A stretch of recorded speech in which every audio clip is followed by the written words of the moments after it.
కరీంనగర్ జిల్లా హుజరాబాద్ దమ్మక్కపేటలో గట్టయ్య అనే రైతు వినూత్న నిరసన తెలిపాడు. న్యాయం చేయాలంటూ పొలంలోని బురదలోనే కూర్చున్నాడు. పొలం కొలతలపై తనకు హుజరాబాద్ కౌన్సిలర్ కొండయ్యకు మరో బీజేపీ నేతకు మధ్య విభేదాలు ఉన్నాయని చెప్పాడు. కొండయ్య దగ్గర నుంచి 4 గుంటల భూమి రావాలన్నాడు గట్టయ్య. తన భూమి వచ్చేంత వరకు పొలంలోనే కూర్చుంటానని చెప్పాడు.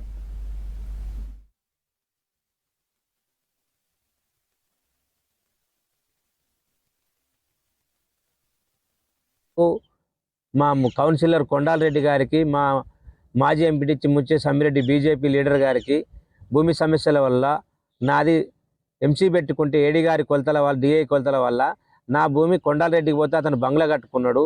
నాకు ఎంపీటీ సమ్మిరెడ్డి గారి భూమి వచ్చేయంటే అది ఇస్తా అన్నాడు, ఒప్పుకున్నాడు. ఇయ్యలేదు. 4 గుంటలకు గుంటన్నర ఇచ్చింది, ఇంకా 2 గుంటలన్నర ఇవ్వాలి. ఇస్తలేడు కనుక అతను నా మీద దౌర్జన్యం చేస్తున్నాడు కనుక నేను అతని పొలంలో నిరాహార దీక్ష చేస్తున్నాను, నిరసన వ్యక్తం చేస్తున్నాను. నాది నాకు ఇచ్చేదనక నేను ఇట్లా నిరసన వ్యక్తం చేస్తాను.